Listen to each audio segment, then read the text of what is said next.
It's officially rated on the thumbnail NC-17. Yeah. So- Like, just for an example, glory holes was a topic in the last one. So, Hookers blow, glory holes, yeah. truck driver getting filled up at glory holes. Never know. Never know what's going to happen here. It's up to you. All right? Cool. Hello and welcome to this episode of Between Two Belts. I'm your host, RJ Bates III, and today we are sitting down with Jon Hold the H Nolan. How you doing, John? Doing well yourself? Why don't you have a fucking H in your name? Because my parents want to make my life difficult. Seriously. It's weird. Like, I'm Robert John Bates, and like, you're like the non-biblical version of John. At least it's not J-H-O-N. That's a really weird way to spell it. No one spells it that way. John, what do you do? I'm an investor and own a SaaS company. You own a SaaS company. Yeah, we're sassy. What the fuck is that? It's a software. What software does what? It does lots of things. No, it's for investors. It's a CRM, it's a phone system, all that fun shit. Oh, we got another fucking CRM guy. Oh my God, there's so many of y'all. There is. At what point in time did you wake up in your life and say, I want to create a real estate CRM? It was when none of them worked and actually went all the way through the process. And then you realized you were going to be another one that doesn't fucking work and go all the way through the process? Now we will. We will. We will. I love it. So you're a real estate investor yourself, and you decided you had a problem and you were going to solve it. Right. Because you can't solve actual homeowners' problems? No. So you're going to go create software. You're like, these software guys make a lot more money than us. When you say an investor, you a flipper, landlord, what do you do?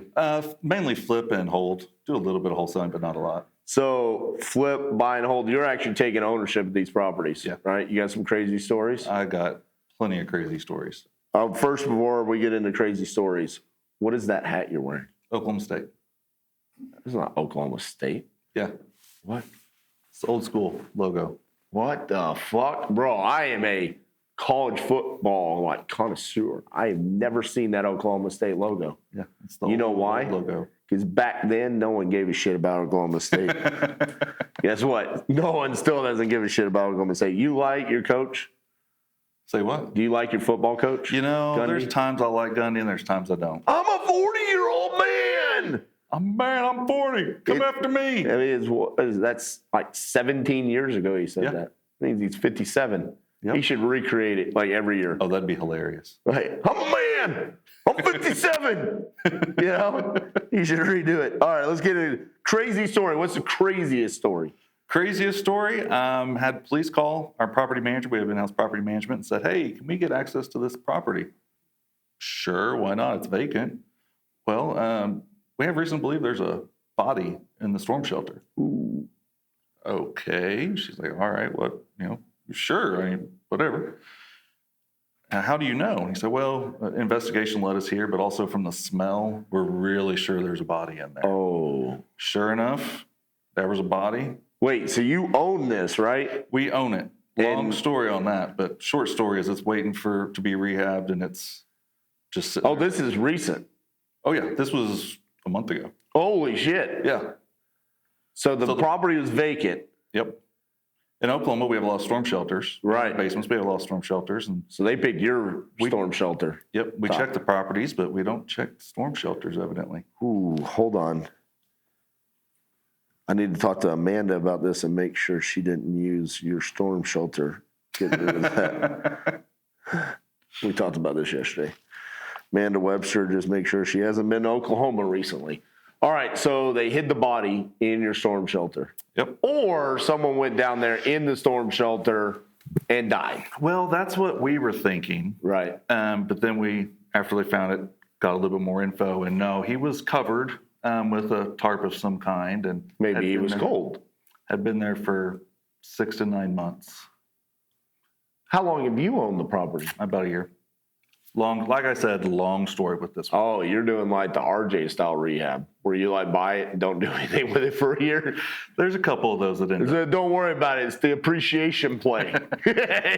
We're just sitting on it. It'll get worth more over the long haul. So can you do anything with the property right now? We can. Oh, really? They had the police tape down within 2 days. Everything else was already out of there. There's no stench left. But we're going to wait a little bit so the neighbors don't scare off any tenants or buyers. Yeah, it's kind of rough. Yeah. Does it feel weird to go to the house? Oh, I haven't been there. Yeah. I haven't been there. My team does. We had a house in Fort Worth that we owned for a very long time. It was a luxury flip. And we finished rehabbing it. And while it was on the market, it had a metal roofing system that separated. And so we had leaks throughout all 3 stories. Sounds luxurious. Oh, yeah. Rehab it again. So we've been in this house for about a year, rehabbing it twice now. We're up in the attic, and we see a noose hanging from a rafter, and it has like dried blood on it. Now, come to find out, it was a Halloween decoration. Still, that made you stop, didn't it? Dude, I ain't done you when you're in the middle of an attic and you see a noose hanging from a rafter with dried blood on it, you're freaking the fuck out. Yeah. You start hearing ghosts. Have you seen any of the videos of people finding snakes in their attics? No. Well, hold on. On your form, you said rattlesnake house. You have a rattlesnake house? We had what we were told was a rattlesnake house. It's a flip. It was a few years ago. We flipped it. Inspections came and went. And they came back and said we had to get a rattlesnake handler to remove the rattlesnake from underneath the house. What the fuck? Just one or like multiple? He said just one. Ends up, the home inspector was just crazy. We had to hire a snake wrangler to come out, get underneath the house, look for everything. Didn't find a rattlesnake, but that would have been some shit. Yeah, we've had vultures. Same house, actually. Same house. Vultures overtook it. Very luxurious house. Yeah. That you had. Well, it looked like a castle. So the vultures were, sitting on the perches up at the top. Really? And they laid eggs. Well, guess what's protected? Vultures. I didn't know that. So you can't remove the eggs. Guess what happens when the eggs don't move? Mama and Dada don't move. Yeah. So they just lived there for 6 months. Guess what is acidic? They're shit. Yep. Eats everything. Motherfuckers tore that place up. Telling you, man. Crazy stuff. Yep. So you've had murders in your house. You sound like a great landlord. Murders, rattlesnakes. What else you got going on in your shit? We've had everybody pretty much has had the flea houses that you've had at one point or another. Found out we had another one that dude passed away and his body stain was there several months later before his wife went to move out. She's like, "Oh, we'll pay to replace the carpet. It's okay." She was living there with his. After he passed, I guess I didn't ask any more of the details of it. But God. What part of Oklahoma are you from? Oklahoma City. Man, I hate that place. You ought to come on up. I do. Once a year, my kid plays hockey up there. Oh, okay. I know where it's at. Yeah, y'all's ice rink, shit. Your state's shit. At least you like Oklahoma State. It's a little bit better than Sooners. You hate the Sooners? Oh, I hate the Sooners. Who would want to live in Norman? You ever drive through Norman and just think to yourself, like, how the fuck did they convince any 18-year-old kid to come play any sport there? I have no idea how that school is ever good. It is literally the worst place in all of America. I don't know. Dallas is pretty bad. Oh, come on, bro. At least Dallas has some money. Yeah, they have the Cowboys. Yeah. And they're doing great, aren't they? Well, hold on. You don't like the Cowboys? I'm a season ticket holder in Dallas. Well, there you go. But they drive me fucking crazy. Yeah. The only thing worse than Jerry Jones is real estate investors think they can make CRMs. Wait, what do you think about the Cowboys? We just signed CeeDee Lamb, Dak, to, more money than you and I will ever see in our lifetimes. How does that make you feel? Every year they just let me down more and more. Yeah. I mean, do you think Dak is ever going to lead us to the promised land? Nah, Dak's not going to do it. Do you ever find yourself at night praying that Jerry Jones dies? I wouldn't go that far, no. No? I haven't done that. You've never done that? No. You're not I take sure. it you have. I have never actually done that. I've heard other people do that. I actually don't care that much because I'm a Patriots fan. Oh, Patriots fan in Dallas. Yeah. That makes sense. It makes a lot of sense, actually. I mean, think about it from the perspective of if you're a kid and you're growing up in the 90s and the Cowboys are winning Super Bowls, you definitely want to pull for the worst team in the NFL. Which is what I did. That makes lots of sense. I foresaw the future of the greatest dynasty of all time. So you saw Brady coming up when he was at Michigan. This is going to be he's the man. This is the GOAT. I thought Bledsoe was the man leading us to the promised land. Parcells and Bledsoe, baby.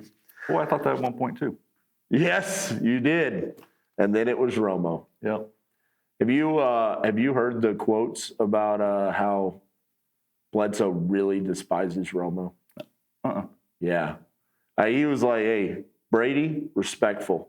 He would ask questions. Romo, pretentious little cunt. He used that language. That was my interpretation of what he said.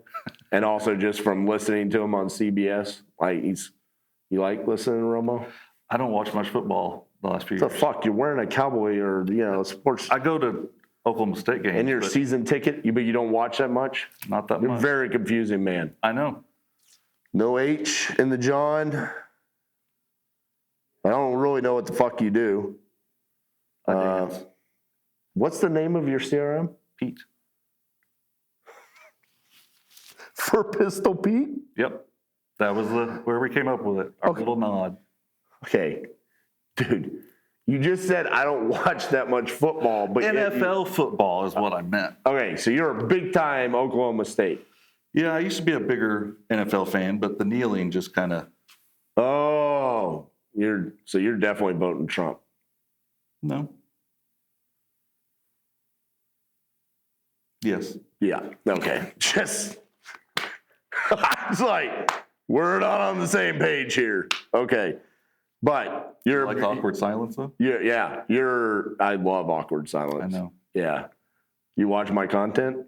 You're a subscriber? No. Yeah. No? Did you know about these belts? How could anybody not know about your belts? Because I wear them all the fucking time, right? Hey, you know how annoyed the industry is at these belts? Very annoyed, I bet. Fucking it annoys the piss out of them. I thought you had 3 of them. I do. I have 4 now. I got that one over there. Just won that one today. That's not a belt, though. These are the Closers Olympics. These are the ones that really piss people off. The other one is unrecognized. They're like, oh, you did that one live in front of 500 people. Only 500? It was that many people. There's only 500 people at this event. The fuck? So, John, I love to ask this question, and I'm sure with you being from Oklahoma, your answer is going to be dumb as fuck. But what's your greatest achievement in life? Oh, so you probably get, my kids, my wife. Yes. Things like that. And those are valid to a point. My biggest achievement, though, was not hitting true rock bottom. I spent time in the Marine Corps, really because I needed it, and then came back, contracted overseas for 2 years in the Middle East. About hit rock bottom. The answer's going down. Back. It was going good, and then it started going down. Like you were really good at the beginning. Like most people say, wife and kids. Everyone. Yeah. Everyone. Why? Because that's what we're supposed to say. So you didn't hit rock bottom. What do you mean by that? When I say rock bottom, I mean like ended up in a hole somewhere dead. Right. You were pretty close. I was fairly close, yeah. There was like gun out. You have that guru story. No. Like gun out and the chamber didn't go off. No, not that. Fucking love those, dude. No, not. I love every time I interview one of those guys. They're like, I had it. I was under the water tower. I pulled the trigger and it didn't go off. But for $97, I'll teach you how to wholesale. Like, okay, fucking jerk off. You were pretty close to that, though? Yeah, I was really close. What got you through it? Pistol Pete? No, see, now I can't answer this one because you're going to laugh. Wife? Who is now my wife, yeah. Yep. Your greatest achievement in life is not in rock bottom because you got fucking married. Fucking quit. Jon Nolan.